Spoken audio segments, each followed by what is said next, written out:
Natalia, and welcome back to Unfiltered Fashion Talks. Today, I have a solo episode for you guys. I've been having a lot of guests on, and it has been super fun. I don't really have seasons for my podcast, but I feel like this is like season 2 because I took like a break and started over. But it's just been super fun. I feel a lot more confident with the podcast and just like reaching out to people and having conversations. I know I'm not like the world's greatest podcast host, and there's probably, a lot more I could be doing, but I have really enjoyed it. And yeah, I just wanted to have a little solo episode to like catch up with you guys personally and see what's up. And also I want to center this one around like motivation, burnout, like just being a creative, because I've gotten a few questions about it, and it's a topic that I have touched with a few of my guests recently. And I just think it's something that we could totally like dive into a little bit more. I also had one of my patrons on Patreon suggest it. So I'm going to pull through. So there's like multiple little like avenues that I want to talk about. But number one, like motivation. I feel like, let me give you like an update on where I've been with it lately, because I feel like I've actually been really, really good. Obviously, I think motivation comes in waves, and there's times where you're super motivated, other times where you're not. And like for me, like in the winter, it's really, really hard for me to stay motivated because seasonal depression is very real, and I really got hit hard with it this year because it was my first year of really like dealing with it while also living by myself and also not having my family around. So it was kind of a lot at once, and it really killed my vibe in a lot of ways, and it was very hard to keep myself as motivated as I normally was. Obviously, I still got a lot done, got everything I needed to get done, and was good, but it took a lot more out of me than it usually does. And, I have learned that life is just very up and down, and you can't expect yourself to always be motivated. And I think that's like the number one thing you have to like accept is like you're not going to always be 100%. And I think that's totally okay. Even just like as a like woman who like has a hormonal cycle, your body literally is going to have times where it doesn't feel as motivated as other times. There's times where your body's going to be more fatigued than not, depending what part of your cycle you're in, which is something that I've also been like kind of looking into and like learning more about, because I'm trying to schedule like my work weeks around my cycle. Because on days where like my first few days of like my period personally, like I am out, like I cannot move, like everything hurts, and I just want to like not do anything. So if I can like manage to take a day off that day, or just have some very light work to do, it makes my life so much better. And that's just like, I don't know if any guys are listening to this, I think like majority of my audience is women, but if you are a female, if you menstruate, like try to make your schedule around your cycle, because that's something that's been helping me so much. Because yeah, there's times where I have so much to do, but then it's like if I'm hit with like cramps and then I can't get things done and then I feel just bad about myself, it's like, it's just, it goes downhill. That's a random side note I didn't think I was going to get into, but I feel like that's a good thing to like, put out there, because I don't feel like that gets said enough, but that's a huge like, effect of it. And yeah, you just got to like figure that out. Obviously everybody is different. Everybody's cycle is different. Every body is different. So figure out what works for you. But that is something I've been looking into because it's been really, really helpful for me.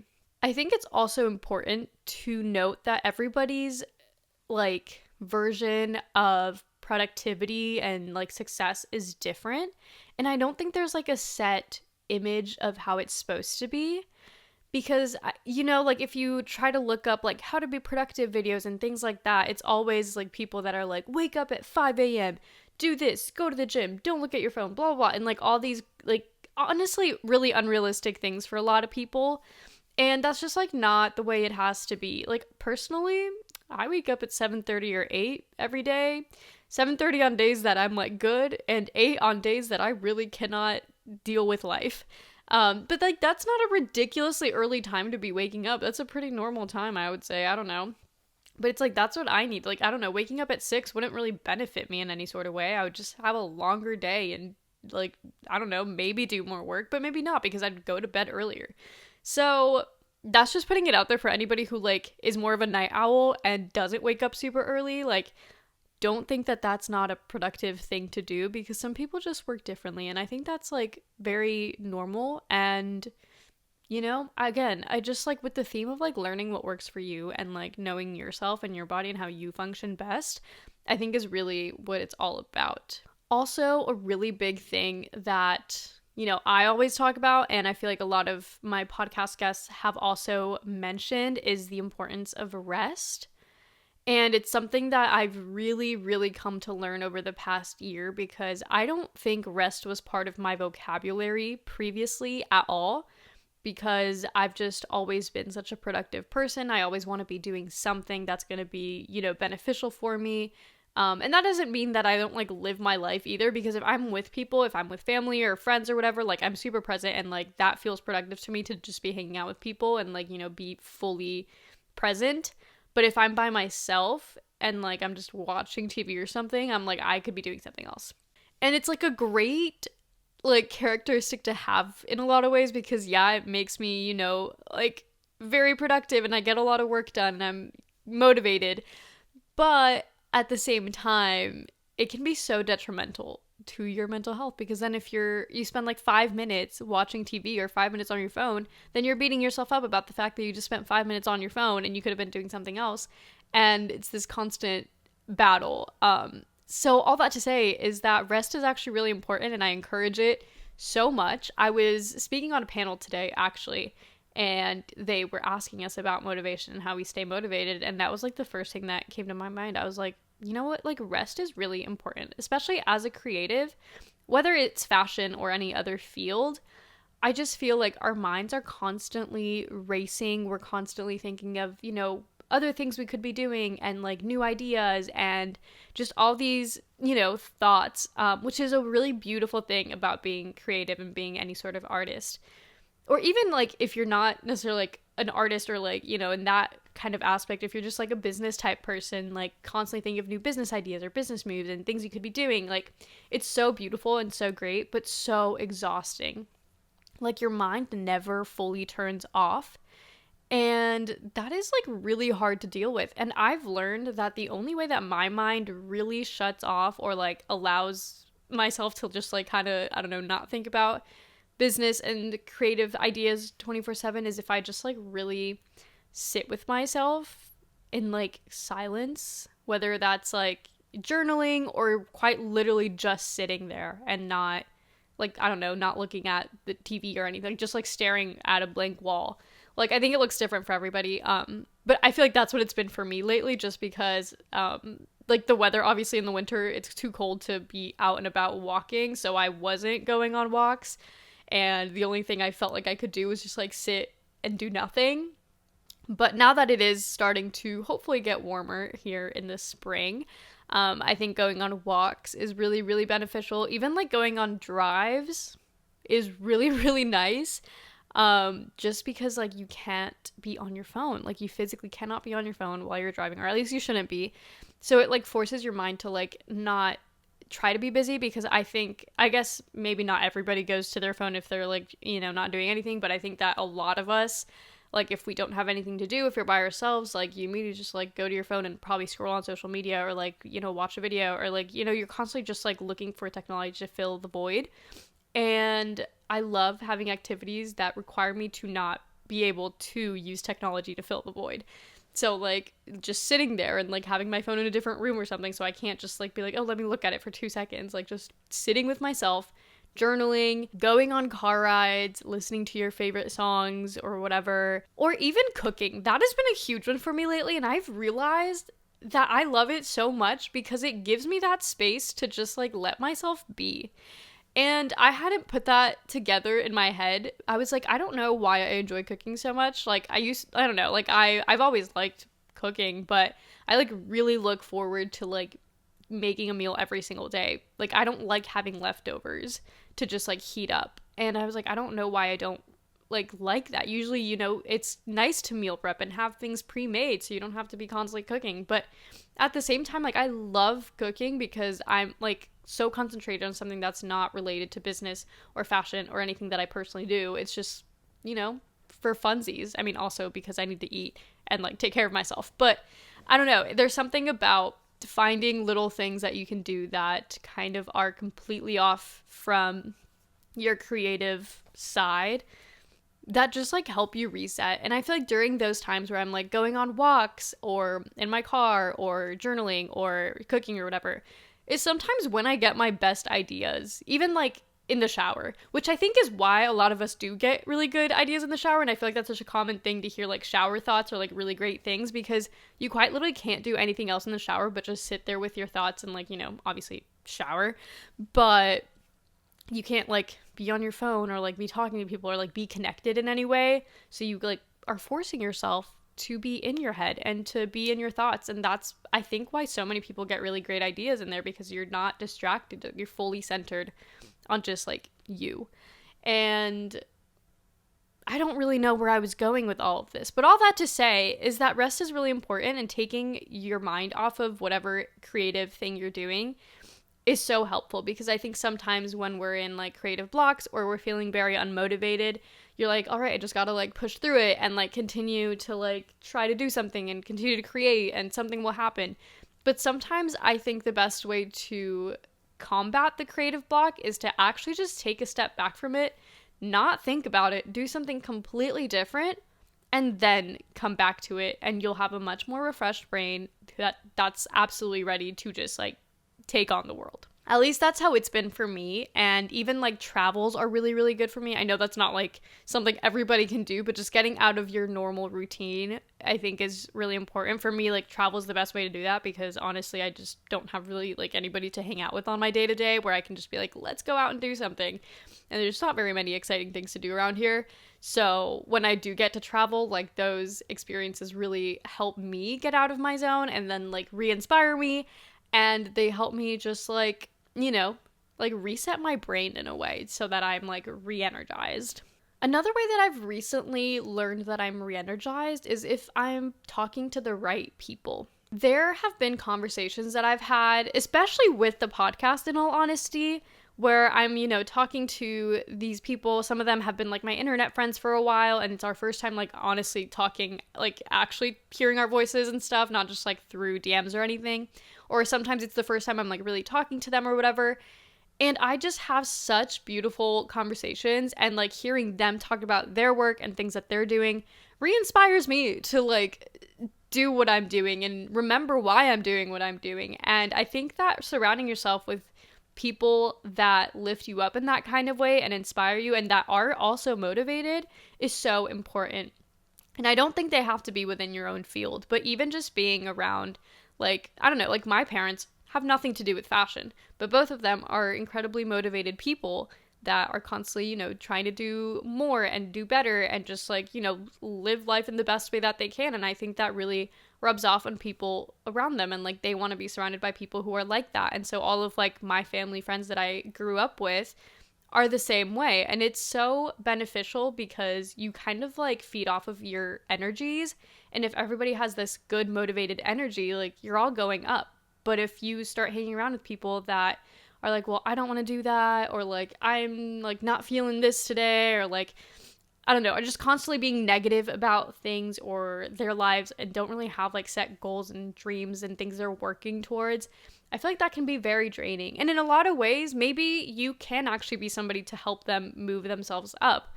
But it's a very fine line. And sometimes you really have to reevaluate whether or not you're bringing them up or they're bringing you down. And that is so important. It's something that I've really come to like look for in all the relationships that I have. Like I really have narrowed down my personal friend group so much over the past few years, partially like unintentionally, but partially intentionally. Like when I started my business, I lost a lot of friends in a weird way, and it was kind of like, you know, a lot of people fell out of touch, and maybe it was partially the pandemic or whatever, but I don't know, I just lost a lot of the support that I usually had, and I started to really reevaluate a lot of my relationships and really, you know, see why people were in my life and why I was in their life, and like seeing that kind of relationship. And now I feel like the friends that I have surrounded myself with are people that I see are also working towards their goals and dreams, are always, you know, trying to be as positive as possible. Nobody's perfect. I'm also negative sometimes, but I just think that that community aspect is so important.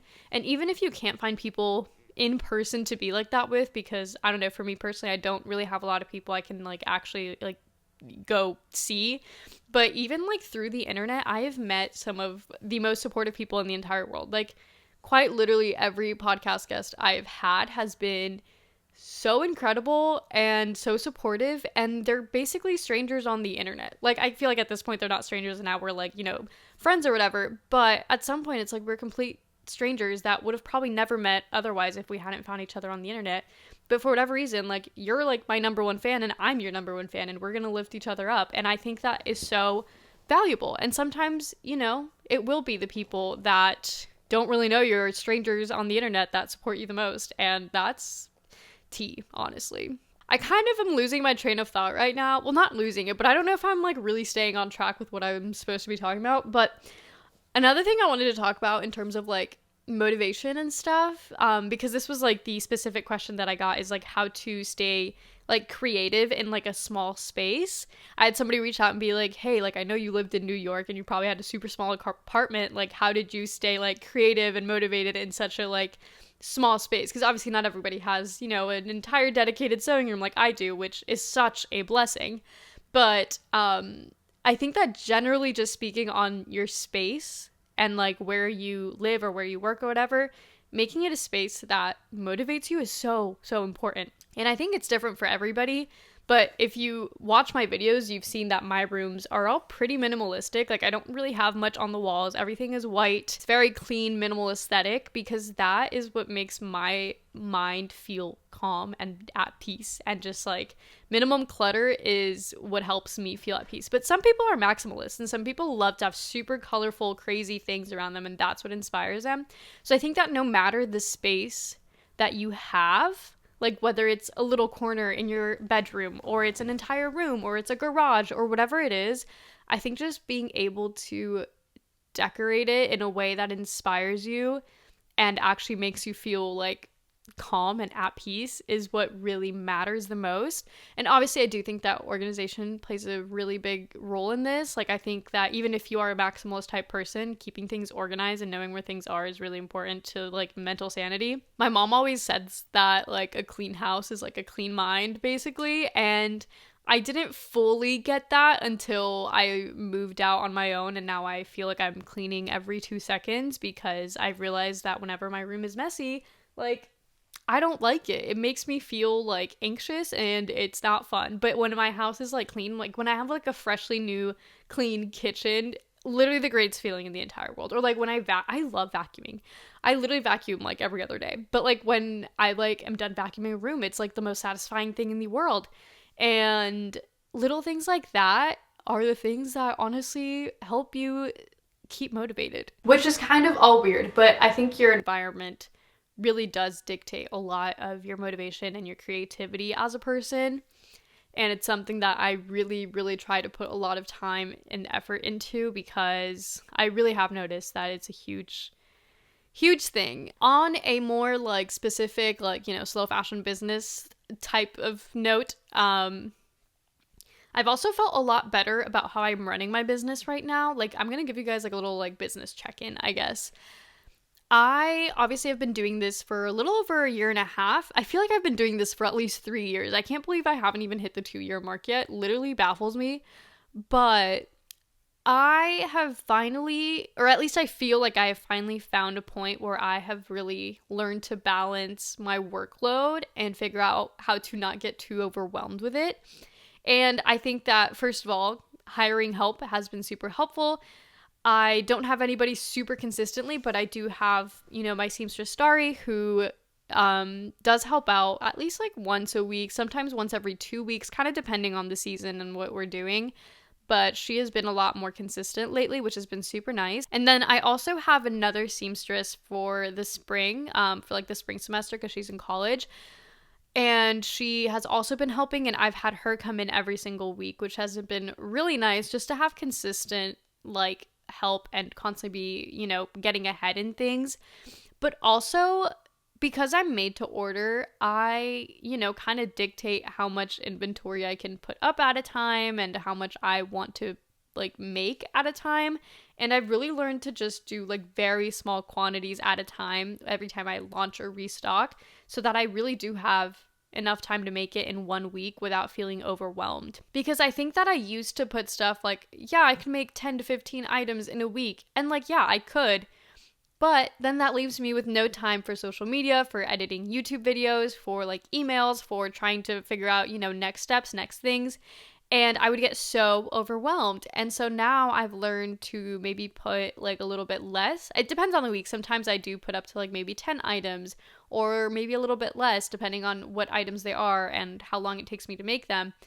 And that way I can, have dedicated days of sewing and dedicated days of maybe just social media, or maybe do half days, which is something I've been doing a lot more lately, is just like sewing in the mornings, and then the afternoons are more dedicated to just like being on my computer, editing, answering emails, research, or development and stuff like that, which is huge because I used to just like have collections and be so overworked with actually having to make all the orders that by the time that collection was over and I had to come up with something else, I'd have to take off like a month to figure out my next ideas and do all the patterns and everything. Whereas right now, I'm constantly still working on my next collection while still making orders for this one, so that hopefully the transition between my spring collection and summer collection is maybe like a week or maybe less, because it won't be like this crazy month I have to take off to like rethink about everything, and I can kind of be working ahead, which I am so grateful to be able to do. And I'm so glad I've found that balance, because yeah, it is really hard to like kind of stay on top of it and stay motivated and do everything all at once without burning out. And that's not to say that I've cracked the code and I think I'm going to be good for the rest of my life, because I think that the business is going to continuously change, especially if I start hiring on more help, if I move, like all these external factors are going to be adding more stressors maybe, and more things I'm going to have to learn to balance. But I think that finding those little balances along the way has been really helpful, at least for my mental health, because living by myself, honestly, is really great, and I absolutely love it, in all honesty, but at the same time, it can be very detrimental sometimes because I don't get out much at all. Like, I genuinely can spend weeks without seeing people. So, it's not great, mentally speaking, because I'm very, like, in my head, and especially in the winter, like, going through winter, like, seasonal depression, and also not seeing people, and it being cold and dreary out and dark a lot of the time. It just like very bad mentally. I don't know where I was going with that. With all of those factors, it's so much more important to find ways to keep everything else in your life balanced, because sometimes there are like things that you can't change about your life, or you can't control in a way, like, the weather and the seasons and, your own depression or anxiety or whatever, but you can control other things that can help it.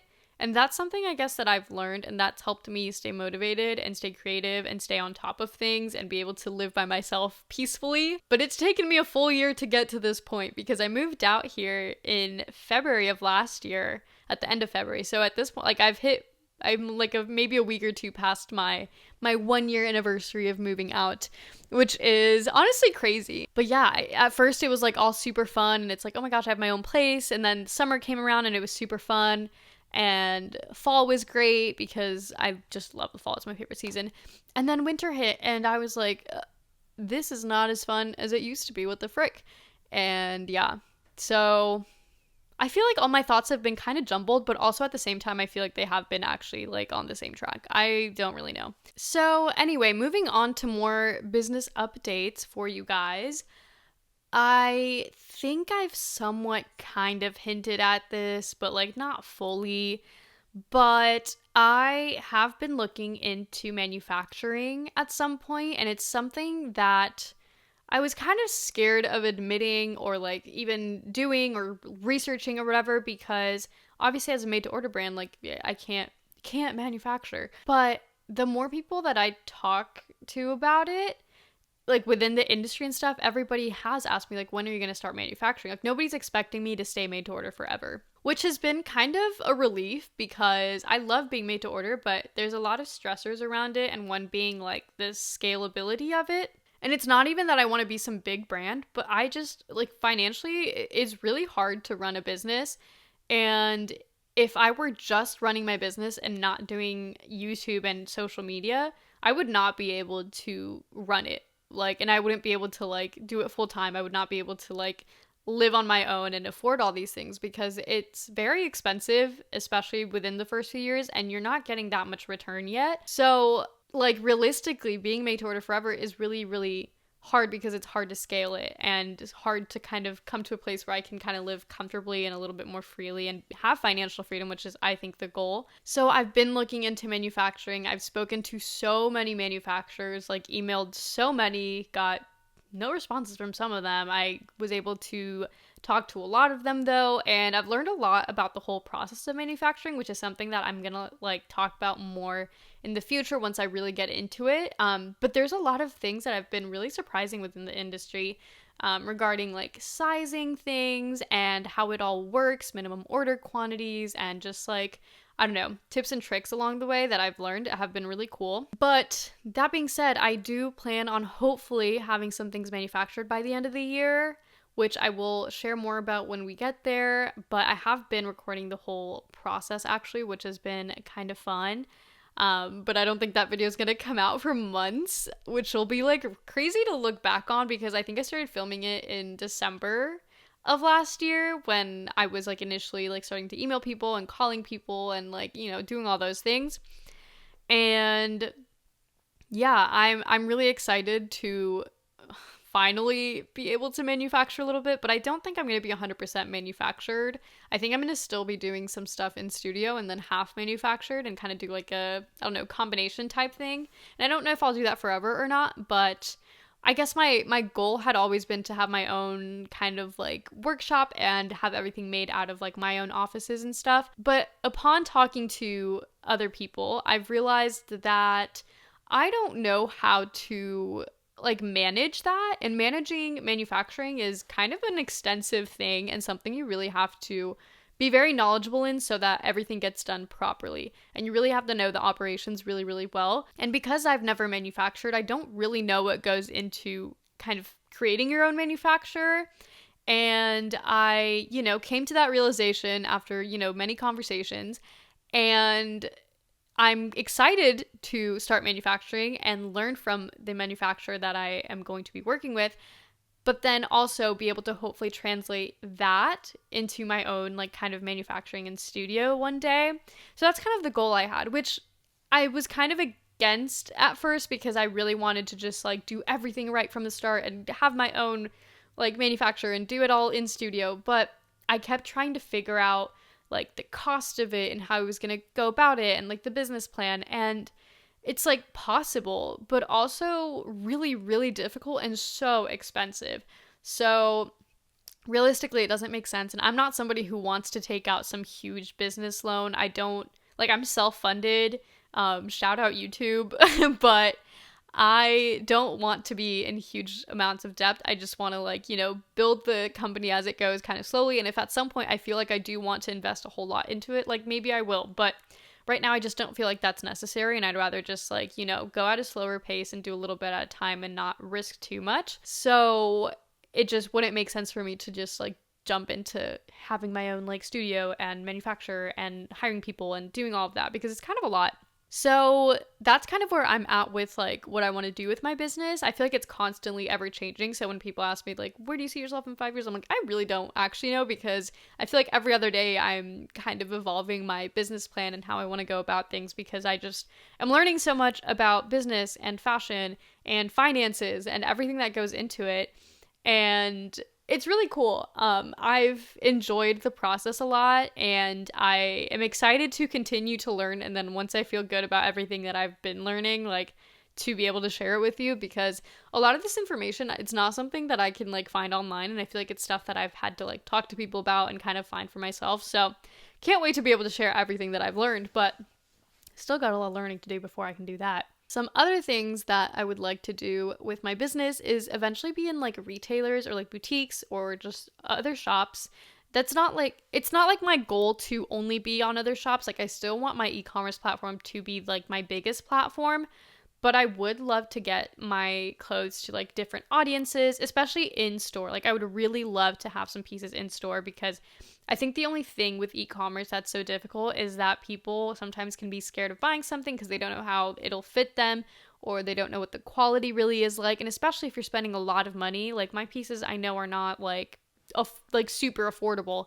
So if you're going to be spending like $100 on something, or maybe $200, like, you want to make sure the quality is going to be good. You want to make sure it fits, even though I do accept returns, but it's such a hassle, and sometimes people are deterred by that. And I would love to be able to have things in person that people could like really see and try on, and and that way also you get exposure to clients that maybe you wouldn't have found on social media otherwise, which is also really cool. So I'm trying to start that, but I've come to the realization that it's very hard to do that if you don't have a manufacturer, because people are going to be asking for, minimum order quantities for things, or just like more things that I'm able to produce.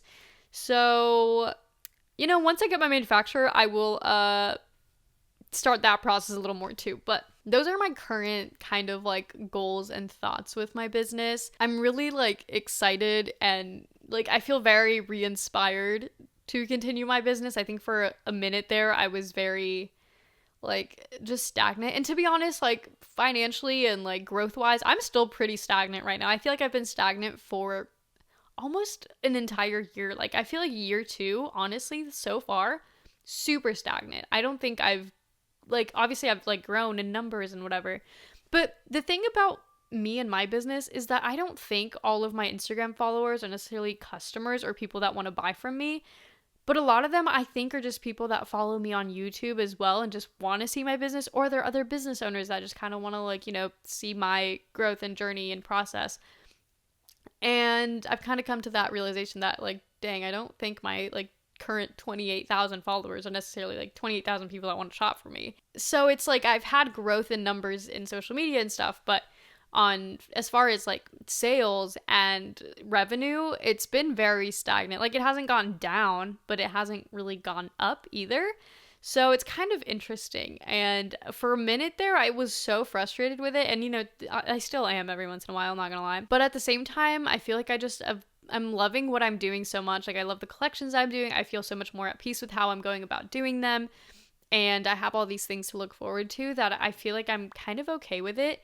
And I feel like, my time will come eventually. And I think that it's so easy to kind of like chase virality and chase that like quick success and growth, because it's kind of the success we end up seeing on social media. Nobody shares their like slow and steady success. It's always like overnight success and stuff, which is really cool. But realistically, those type of successes are actually like really difficult to deal with, and going viral is actually very hard mentally and business-wise, because your business isn't prepared to go from like 0 to 100 overnight, and it takes a lot for a business to get to that point. So having that quick success can be very detrimental in a lot of ways, or just very difficult to deal with. So I'm learning to accept the fact that slow and steady wins the race, and I'm learning to accept the fact that like 22 is young.